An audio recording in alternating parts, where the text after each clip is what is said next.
how to log in to facebook.com. So if you want to log into facebook.com, or if you want to log into your Facebook on your browser, then first you need to open up a browser, any browser that you're comfortable with, and I'm here with Chrome browser. Go for the search bar and search for facebook.com.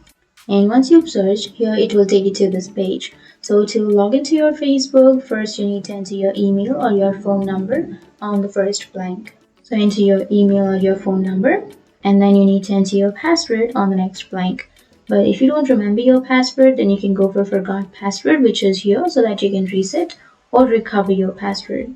Or if you don't have an account, then you can create your Facebook account.